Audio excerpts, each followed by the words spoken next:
This is Money 2.0 on Money 105.5. Back to digital marketing specialist, Michael Broughton. Welcome back to Broughton on Business. I am very excited. I have with me a real estate guru. Actually, he's been called the key to your next move, the $1 Million Man, Realtor Reese, Reese Punter, president of McMahon Phillips. Reese, how are you doing this morning? I'm doing fantastic, and I got to say, I'm excited to be here. So Reese, let's just jump in real quick. You've been able to do some very unique things in real estate, and just having the ability to understand complex needs of investors, buyers and sellers. I mean, what helped you cultivate your success in this market? Well, it's funny. If you ask me, I'll say, hey, I've been lucky. I've been lucky at picking the right avenue to go down, but I'm gonna break it down for you a little bit easier than that. First and foremost, I've been everything that you've just mentioned. I've been a buyer in real estate, I've been a seller in real estate, and I've been an investor in real estate. So it's very easy to kind of navigate some of the needs of our buyers, our sellers, investors out there when you've been all that. Second of all, I think a huge percentage of folks out there, buyers, sellers, and especially investors, a huge percent of investors will learn by a trial and error. They've tried this, they've tried that. This doesn't work, that doesn't work. So I've taken 10 years of my experience, 10 plus years of my experience, and kind of cultivated a plan or a blueprint, as I like to say, that's tailored for either my buyers, my sellers, and my investors, and help them navigate through a process without having to go through the trial and errors, because that'll set you back in time and it'll set you back in money. Excellent. So Reese, you have this thing about you. Not only are you knowledgeable, but you have this just energy and this charisma. Who paid you? Who paid him off? And so, what I've heard in the street, not only heard, but what I've seen is that you get a lot of referrals. And so, how key is relationship building to real estate, to selling real estate? Well, you know what? It's not a part of. It is. It's absolutely essential. It is the most important thing in real estate is relationship building. And I tell you, I've tried it both ways. I've been one of those realtors that wanted to produce a mass amount of transactions, and I never got to know my clients, and I never got to touch base with them on a daily basis, because I've set up systems in place and we were able to satisfy the client's needs, and that's one thing. However, if you're really going to go over and above and develop a core relationship with them and hold their hand through this, as I like to call it, a flight of home ownership, it really expands the relationship. You'll get more referrals out of it, because they'll trust you to watch their kids for the weekend if you can show them some positive returns if they're an investor, or if you get them in the home of their dreams if you're a buyer. And I think most importantly, with developing these relationships with folks, it gives you an insight of why you're doing this. Why did we get into this business in the first place? We got into it to develop keen relationships that can expand our business and can expand what we love to do in life. So Reese, you've prided yourself on offering exclusive services, amenities to your clients that they really can't get anywhere else. Do you believe that having these unique, value propositions has helped you become more marketable in this market or in any market? Well, yeah, absolutely. I was kind of an underdog coming in. I was living at the time in Land Park when I first got my real estate license. And I was going to have to go up against some folks that had been in the business for a number of years, that had a wealth of knowledge. And I had to come up with something that was a little bit different. And so, back in 2005, I was one of the first firms that had real estate and loans. Although I didn't dive into loans, I did have a department that added that as a service for my clients. Piggybacking from that, I went on to develop a plan in real estate that I don't even think any firms are doing it today.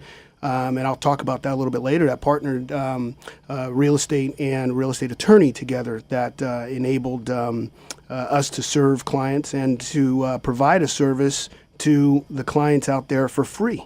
And I'll talk about how I put that together in a moment. But, I think it's important to have a unique value proposition in going into any business, because you have to get behind first and foremost, what you're passionate in. Pick a sector, any sector, get behind it and help as many people as you possibly can. And when you help as many people as you possibly can, good things come about it. So Reese, let's talk about, the market was declining a couple of years ago, evidently in real estate. And, there was realtors saying, we're not making any money. We're not, all this stuff come about. And yet you were noted as being the $10 million man in a declining economy while most people were struggling. Like, how is this even possible? Well, can I go back to me being lucky again?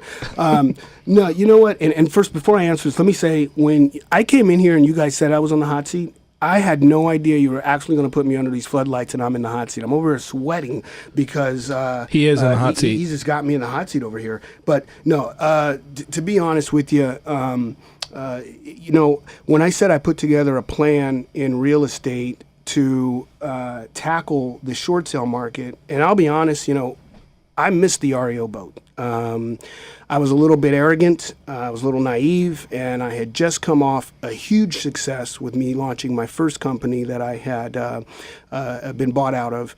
And I was under the impression that this REO market, it wasn't going to overcome our general market that we had been working in. I thought there was still going to be a healthy amount of buyers, a healthy amount of sellers that were going to dominate the marketplace, and that the short sales and the REOs were going to be a very, very small portion of the market. So I was naive in that, and I missed the boat. I should have been aligning myself at that time with asset managers and with other investors, with banks that could give me some insight on that REO market. So I said to myself, I'm not going to miss this short sale opportunity. And so I call it my Jerry Maguire moment. And, you've heard me tell the story, but I sat down at home and I just wrote a business plan, and it took me all night. And my wife's getting up at 5:30 in the morning. I'm just getting ready to go to sleep because I need some. But in this business plan, what I wrote out was I needed a real estate attorney to get with me, and that also was a broker, and open up or merge a business plan together that enabled us to go out and help folks that needed a short sale. Because, let's face it, in 2009, we were faced with a huge amount of short sales that just infiltrated the market. Banks didn't know how to handle them. Realtors didn't know how to handle them. We didn't know how to negotiate them. We didn't know what they needed. We didn't know what they wanted. And quite frankly, they didn't either. And when I took a tour to a local bank that I'll now name because they're out of the market. But when I went over to Wachovia and I took a tour, and I said, what is going on? Why is it taking 6, 8, 9, 10 months, a year to do these short sales or to complete these short sales? And I went up and I was actually surprised because those file boxes they have, the little, they're not complete. It's like an incomplete file, and they just kind of have those and they stack them up. This room was lined almost to the ceiling with these boxes of short sales that had infiltrated the banks, and there was 2 people working them. And I said, excuse me, Mr. Vice President, where are all the other workers? And he says, listen, Reese, I'm going to be very candid with you. We are going to take these on a case-by-case basis. I'm sure we're going to formulate a plan. But right now, we're not in the business. We're not going to spend money to lose money, in other words.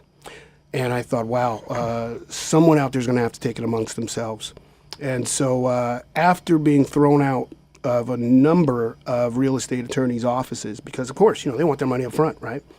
You sit in front of me, and we'll give you a plan. And we want our $200 or $300 or whatever that was.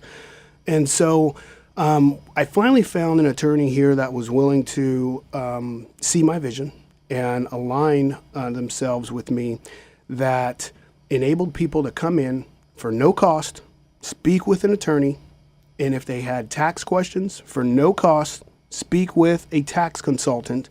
And then once they've had those fears satisfied, and they knew that we can either move on in this short sale process by way of Senate Bill 458 that was passed in 2011 July, or if we fell into a category which enabled us to short sale our home without a tax or a consequence from the bank coming after us, then they used me to short sell their home.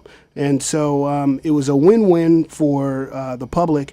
And it just snowballed into a wave of success for me, largely because I was helping a lot of people. But when that word spread, I got to tell you, they were all lining up.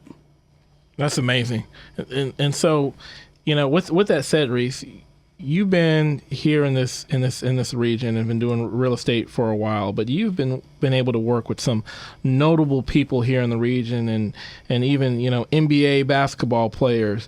What would you say was your most memorable sale or transaction?